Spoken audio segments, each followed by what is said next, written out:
Hi, good evening, and welcome to Varsity Maine Live, the show that scratches your itch for all things Maine high school sports. For the Portland Press Herald, I'm Travis Lazarczyk, and tonight I'm joined by my colleague from the Press Herald, Steve Craig, and Michael Hoffer from the Forecaster.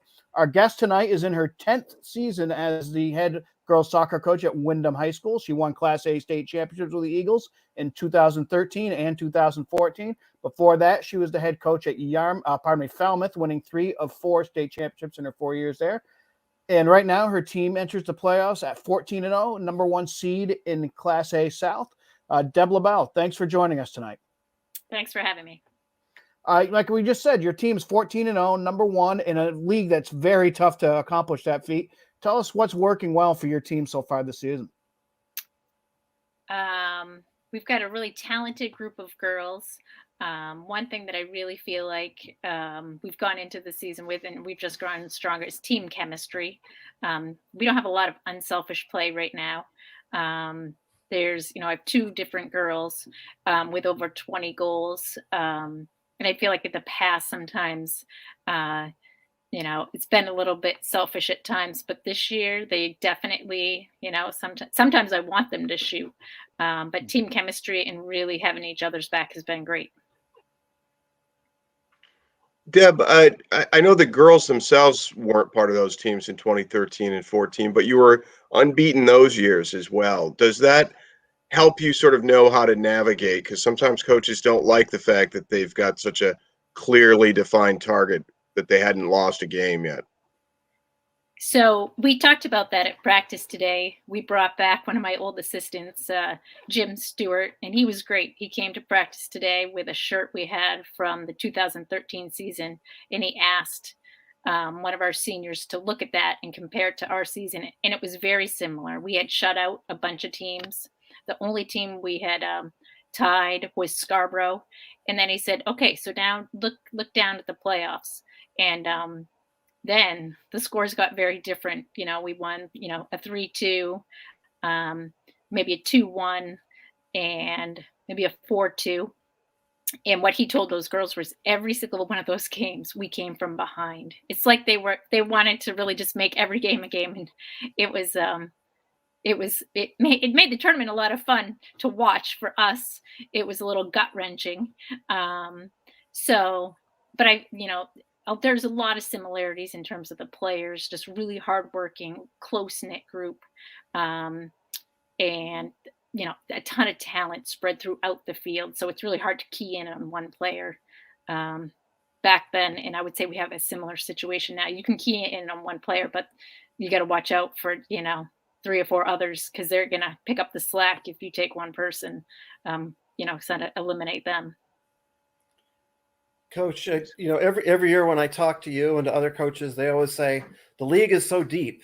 This year, I think you're really telling me the truth, because the league is extremely deep, and there are more than a couple other teams that you have to contend with. I mean, there are 5, 6, maybe more teams that have a legitimate shot at winning a state title, and a chance to talk about some of the teams that you're most concerned with. And I know you don't want to disrespect anybody, but the teams that you see as your biggest competition here over the next couple of weeks.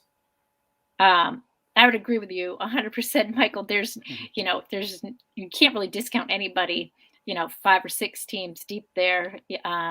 Chevrolet gave us our toughest, probably our toughest game. We went into double overtime, and we scored with like 34 seconds left. They've got a couple really good players, and their goalie she stopped everything. Gorham gave us a great game. I think we're going to see them right in the mix. And then we didn't see Scarborough, which is really, it's such a bummer. We used to finish with them every season, and it was a great way to finish the season. So, I think that's going to be, we hope to see them. Falmouth also gave us a great game. Their keeper is amazing and really, really tough to score on. So if she has an amazing game, that's going to be a really tough game to win as well. We didn't see TA as well. They were the other team that we didn't get to see. And I think they've gotten better and better, each game as well. So I do think it's going to come down to the team that, puts best 80 minutes together with the fewest mistakes, because it's going to be one mistake could be it. And I just hope we're not on the end of that. Coach, you mentioned your goal scoring ability this year, but you guys only gave up 5 goals all regular season. Talk about your defensive effort this year. Yeah, our defense, we came into the season really, we had to fill a couple spots, and we have a freshman who really steps up, Stella Jarvis. I knew she was a decent player, but she's really, you would never think that she's a freshman. Other coaches is that who's 19. That's Stella. She's a freshman. No way, she's not a freshman. She really plays beyond her years. She's really solidified that. Amelia Mortoriero behind her has been on Varsity all 4 years. Great leadership this year. And really almost like another coach on the team. She has, she's great with everybody. There's actually that's Pia. And then our 2 outside backs have been filled by a couple different kids. We had some injuries, and everyone has really stepped up nicely. So we'll probably be playing with a mixture of kids back there. But they communicate well, and they really, really work well together. Hey, Deb, fortunately, your team has played all 14 games, and most of the Class A South teams, I think, were able to. But I'm wondering, do you still are you still on pins and needles that, you could get a COVID outbreak or a close contact and 5 kids have to sit right here on the eve of the playoffs? I just had that discussion today at practice. I said, so I guess I was just reading your mind then, right? You really were. I said, and they all rolled their eyes. Here we go again. I'm always talking about making good decisions. This year, it's my decisions. I'm talking a little differently. Please don't share drinks. Those of you who are dating people, maybe we could, keep them at arm's length for a couple of weeks. I don't want anybody to, have to sit out. Unfortunately, we started the season with some of our team affected, and thankfully we had a lighter schedule to start because our record could be very different. So I'm hoping that we've been affected by that and overcome it. I hope that none of the teams, get hit, because it would really be a shame at this point for us not to see a really true full team, as an opponent for anyone. Yeah, I agree. I mean, hopefully it doesn't happen, but I mean, we see it. Unfortunately, it seems like every week with the football where games are being canceled, and it just feels like at some point during somewhere, in these playoffs that's going to happen, and a team will advance without playing, right? Which I guess that'll, so hopefully it doesn't happen in your league. Yeah, we are knocking on wood. So hopefully everybody's doing all their good deeds and just, taking as many precautions as they can so nobody is affected. Yeah. Coach, building on my earlier question about there's so many good teams, but there's also it seems to me, an abundance of really good players right now as well.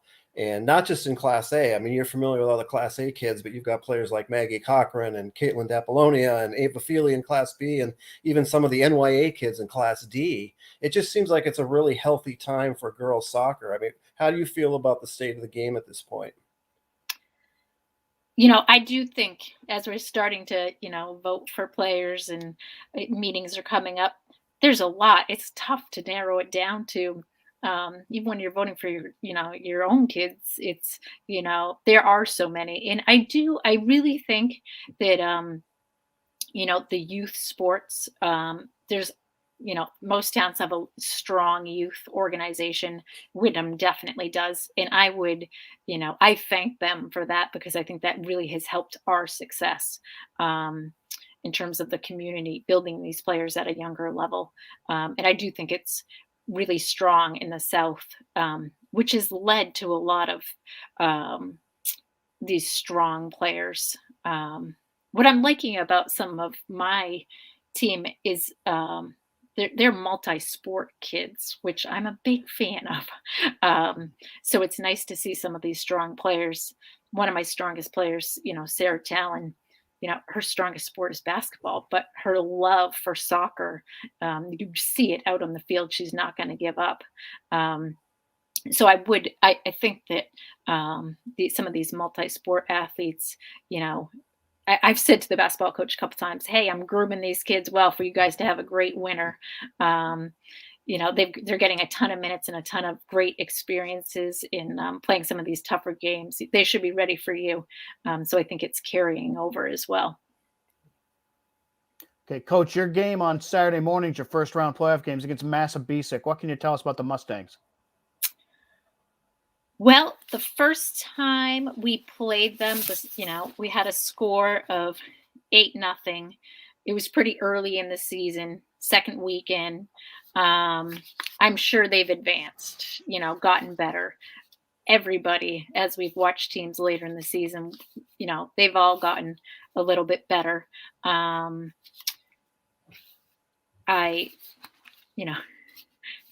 We should be the stronger team.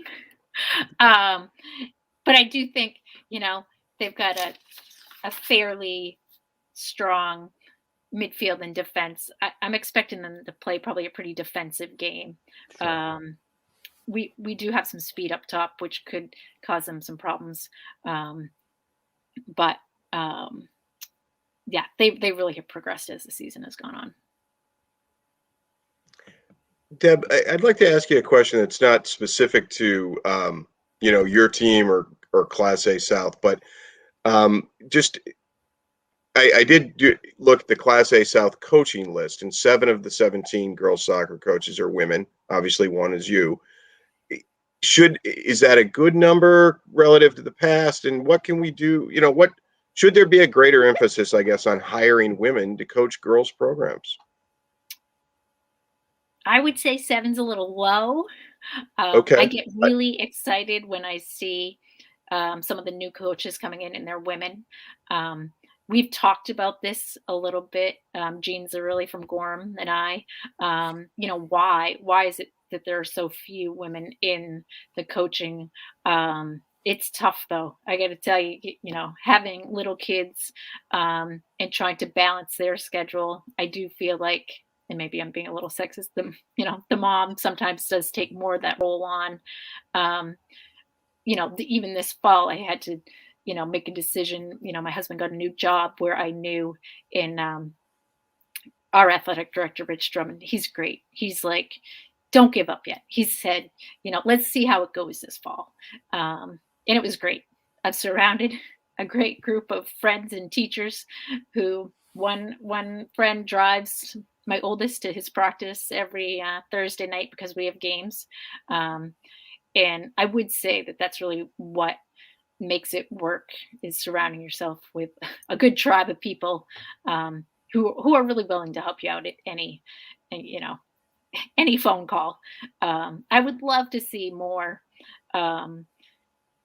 females. And I was able to recruit one of our former players, Cassie Simons. Oh, nice. It was great. She was supposed to be our first team coach this year. Unfortunately, because of our numbers, we just had 2 teams, but she stayed on as our JV assistant.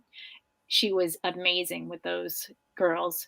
And I really hope that she'll stick around.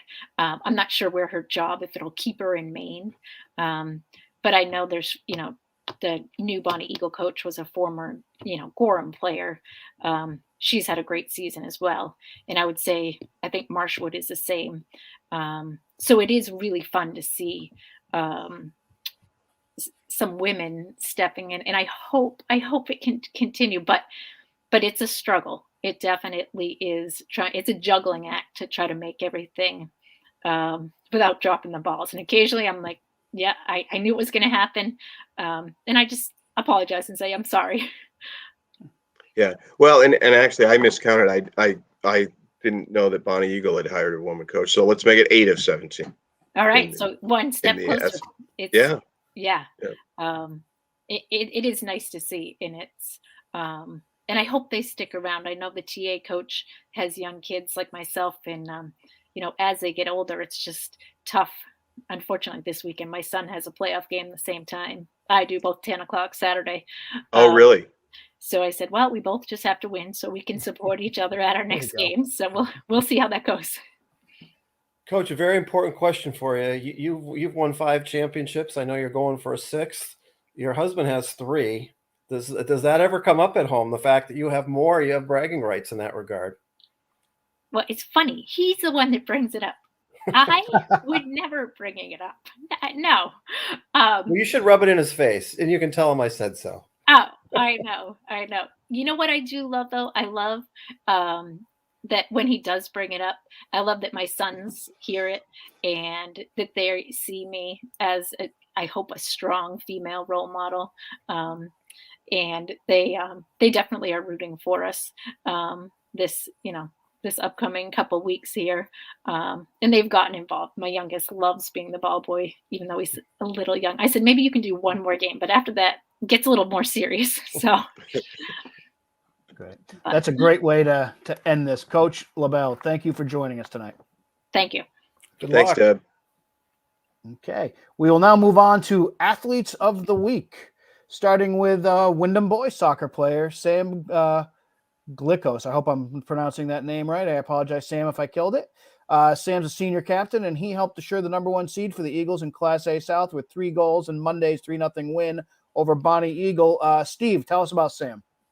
Well, his coach, Ben Schultz, that feels like Sam is the best player in the conference, at least in Coach Ben Schultz's opinion. And certainly when you look at 17 goals, all scored over the last 11 games, he's also the central midfielder who's, according to Schultz, just plays everywhere, and he's great in, how did he put it? He's great in space. He's great in tight situations. He can play up top. He can play midfield. And apparently he has a tremendous work rate. So really a top-notch player, and the guy that drives the train, a very deep and strong train that Windham boys have as well. Okay. Angel Huntsman of North Yarmouth Academy girls soccer. She scored in overtime to lift the Panthers to a 1-0 win over Trape Academy and keep the team undefeated. They'll be #1 in Class D South tournament coming up. From Skowhegan Field Hockey, Layla Conway. She scored 4 goals in a 7-0 win over Edward Little. From Mount Ararat Hyde football, Caden Getchell. He rushed for 257 yards and 3 touchdowns on runs of 65, 27, and 76 yards in the Eagles' 44-8 8-man football win at Marinacook. Shouldn't have the word 8 twice in a row on me like that. Falmouth Field Hockey, Chloe Bush. She scored 3 goals and had 2 assists in a 7-0 win over South Portland. Michael, what can you tell us about Chloe? She's been in the middle of all their success. Falmouth, they really weren't viewed as a top contender coming into the season.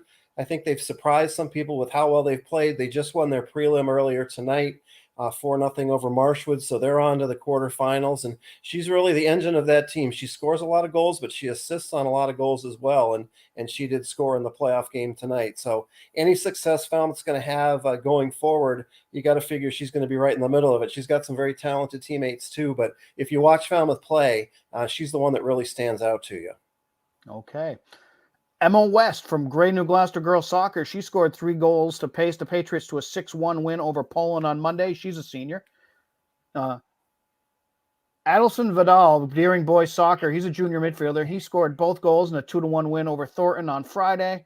Anthony Prack from Noble football. He's a senior captain. He rushed for 3 touchdowns in the Knights' 31-0 win at Edward Little, which is a Class B school beating a Class A, and Noble is now 5-2 in B South. Gabby Jerry from Edward Little girls soccer. She scored 2 goals and was the last Edward Little player to touch a Lewiston own goal, which was the game winner in a 3-2 win over their rivals on Saturday. And Gabby is just a freshman. Trevor Wozni from Marshwood boys soccer. He's a senior midfielder, and he scored 2 goals in the Hawks' 4-1 win Saturday against Portland. Marshwood finishes the regular season with an 11-2-1 record and won 5 in a row to end the regular season. Alexa Allen and Brosnan Como from Monmouth Cross Country. Allen won the MVC Cross Country Championship with a time of 20 minutes, 30.1 seconds at the University of Maine and Augusta. And Como won the MVC Boys title with a time of 17:39.9. From Dirigo football, Trenton Hutchison. He caught 3 touchdown passes and returned a punt for a score in the Cougars' 58-46 win over Yarmouth last Friday. And this isn't an athlete, but it is a team. We're going to hit on the Gardner volleyball team. They completed a 14-0 regular season for the first time, and they're the number 2 seed entering the Class B playoffs, second only to 14-0 Yarmouth, who won the past 2 state championships. Gardner won their first playoff game tonight over Lake Region, 25-9, 25-10, 25-6. So I believe they have still not lost a set this season. So that is our athletes of the week. Varsity Maine polls. These are voted on by sports reporters from around the state. Beginning with boys soccer, Lewiston remains number 1. They get all 6 first-place votes, followed by Windham at number 2, Scarborough at number 3, Yarmouth 4, and Marshwood climbs into that 5th spot on their successful end of the regular season. Michael, the tournaments, as much as we talked about the girls' Class A South being tight, I think the boys' side should be just as close. Yeah, I can't think of a year that's been deeper. I mean, you go into most season and there's a Scarborough team that's clearly the favorite, or like you see in B with Yarmouth many years, Falmouth back in the day. You could literally make a case for 8, 9, 10 teams winning on a given day. Maybe not winning 4 games, but there are going to be some really interesting matchups. Even in the preliminary round, you got Portland and Cheverus matching up. That should be a really interesting game. You got a South Portland team ranked 3rd that no one really even talks about. They're very dangerous. Obviously, Scarborough and Falmouth have their great pedigree. Wyndham's had the best season they've had in a decade, and they're legit. I've seen them play. They're going to be really good, but they lost decisively to Gorham, who's further down the standings. You can't overlook Deering. And then there's a Marshwood team that no one's talking about up here, but they've already knocked off Portland and Scarborough, and they're going to be very tough to beat. So I think that's going to be a very fun tournament. I think you're going to see some upsets. Steve, is there a team you're looking forward to seeing in the playoffs? Just to kind of dovetail what Michael just said, I think the entire quarterfinal round in that Class A South, it's going to be, every game's going to be knockdown, drag out.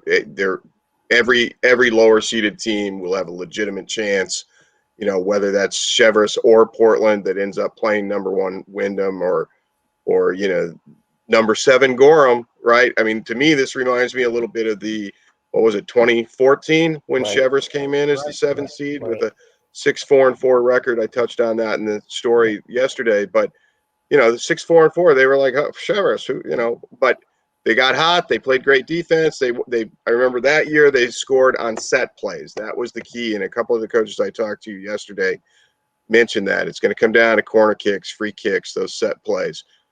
So that entire tournament should just be fantastic to watch. And in B, I'd say I'm looking at it'll be the regional semifinal, and you got to assume Yarmouth will be there, and it'll be either Greeley or Freeport. Right. And both teams have played 2 games against Yarmouth. Freeport tied them once. Greeley played them to a 1-goal game. I didn't see those games, but I don't know, especially where Yarmouth was tied by Wayne Fleet in the regular season finale. Now maybe they did something different or whatever, but I don't know. And whoever wins that one, I've got to believe, is going to win the regional final. You look at Cape and Class B, Steve. I mean, they're the 7th seed, but you look at the rankings, they might have a path to get to the regional final without anywhere near the obstacles that the Freeport Greeley they're going to have to go through each other and then conceivably get through Yarmouth just to even get to a regional final. Cape's a team, especially with Tiernan Lathrop up top, and you know how good he is from lacrosse.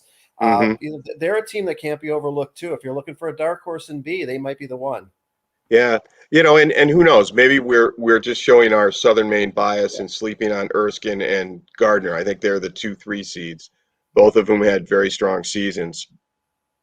Okay, moving on to the girls' soccer. Windham number 1, no surprise there, with 6 first-place votes, followed by Bangor, Falmouth, Scarborough, and Cape Elizabeth. No change in the top 5.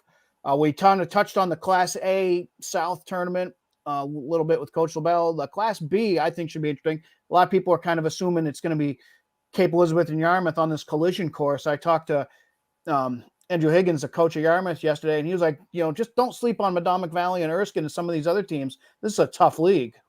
Mike, what do you think? And one other team I would mention, Freeport had Yarmouth beat late in the regular season. They were up by a goal. I think about a minute left. Yarmouth tied it up on a corner kick and then beat them in overtime. They could conceivably play in the quarterfinals, and I know that's a matchup that Coach Higgins and Yarmouth wouldn't be overly thrilled about playing. And then Cape Elizabeth, they might draw Greeley in the quarters, a team that knows them well. I do think at the end of the day, Cape and Yarmouth's talent is enough. You'll probably see them match up in what could be a really terrific regional final. But I think these coaches know it. They're not just going to show up and win. They've got to take these teams seriously. Definitely. Field hockey, another poll where no changes in the top 5. We have Skowhegan number 1 with 5 first place votes. Cheverus still at number 2, picking up 1 first place votes. And then we have Scarborough, York, and Lawrence coming in 3, 4, 5. The tournament start there. Michael, I'll go back to you again. Are we looking at, we talk about collision course in Class B soccer in the region. Are we looking at a collision course between Skowhegan and Cheverus in the Class A state game? Well, I think it's a safe bet to say Skowhegan will be there. I mean, if you're any kind of student 20 of plus history, years going, that's about as safe a bet as you can get in high school sports, and that's not to discount anyone else in that region. But you look at what's happened the last 20 years, and they're going to be there. Cheverus is a favorite. They've had a phenomenal season down here. Scarborough did play them to a 1-goal game, and it was several weeks ago now that they've played. And Scarborough's a very proud program. Massabesics had a really good season. They took Cheverus to the wire. I think Cheverus scored on a penalty corner after time expired to beat them in the finale. So you can't overlook them. And then Biddeford, the team that's won the last couple regional titles, they've quietly put together a really good season. So it's more than just a 2-team race, I think, in Class A South. But if you're going to put me on the spot, I would say there's a decent chance you're going to see a Skowhegan Cheverus state final. Consider yourself on the spot. Yeah. Okay, and in football, number 1 Thornton again with 7 first place votes. Number 2 Oxford Hills stays at number 2 despite that loss to Thornton last week. Portland number 3. Wyndham moves just ahead of Bonnie Eagle to number 4, and then Bonnie Eagle is number 5. Steve, this is a good way to kind of segue into football playoffs. Start this week with 8-man playoffs. Yeah, not really too many what I would call marquee matchups because of the way the better teams have gotten the buys. Right. Every division is a little bit different because of how many teams are in each. But one game that should be fairly interesting, I think, is the Maranacook, which was arguably maybe the second best team in 8-man in 2019. They lost the large school final or the semifinal, however you want to look at it, to Mount Ararat and had beaten Mount Ararat twice in the regular season. They play at Old Orchard Beach in a quarterfinal game in the small school division. So that's at Saturday at 1:30. That might be the game to watch, I would say. The next week, though, it'll get much more interesting as the better teams like Cheverus and Mount Ararat in the large South and Waterville and Morse in the large North get into the fray. Right. I'll be at that Maranacook Old Orchard Beach game. Another 5-4 game that could be interesting Saturday night is Gray New Gloucester at Lake Region in the large school South semifinal. Right. First round. It should be an evenly played game. I think it was 33-20 back in the season opener, Lake Region's favor. But looking at the scores, they've beaten pretty much the same 2 teams and lost by pretty sizable margins to everybody else. Big difference between the last weekend in October and the first weekend in September, as we all know. Other games to kind of look out for real quick. The cross-country regionals are this weekend. The Class A, B, and C South are at Twin Brook and Cumberland, and the North will be at Troy Howard Middle School in Belfast. Gentlemen, any other playoff games you're looking forward to seeing, or are we just going to have to let these first-round games shake out? It's going to be a fun week, and I we don't even know what a lot of these matchups are. I know the next week, like I said with soccer, I think you're going to see some upsets. We saw that back in the spring with everyone getting in the tournament. You're going to have some teams that just don't know anything about the other. I think that could lead to maybe some surprises, but just having fall playoffs again is going to be a lot of fun. Let's not forget we didn't get to do this a year ago, and with the exception of golf, there were no championships handed out. So I know a lot, talking to some of the kids here of late, especially younger kids who didn't get to play in a tournament last year, they're just excited to play these playoff games. And it doesn't really matter what your regular season record was. This kind of brings it all home, just how important it is to everybody and how therapeutic it is to have a quote unquote normal season again. Can you build on that, Steve, or are you good to give Michael the last word? I think Mike did a good job there. Thank you. All right. This weekend, it's not a playoff game, but it's probably worth mentioning just because they've been, for several years, the top 2 teams in B South football. Marshwood is at Kennebunk. Normally, that's the game to decide who gets the number 1 seed and gets to host the regional final against each other. This year, it'll be to decide who's the number 2 seed and who will likely host the regional semifinal. with Portland now 7-0 and looking to go 8-0, and you know they've beaten both those teams, so Portland deserves and earned the right to be the favorite in B South. Okay. That's going to do it for us this week. Thanks for joining us on Varsity Maine Live. Remember, you can get all your high school sports coverage at varsitymaine.com, and be sure to check us out at facebook.com and Twitter for all your updates. For Steve, for Michael, for Coach LeBel, I'm Travis. Thanks for joining us.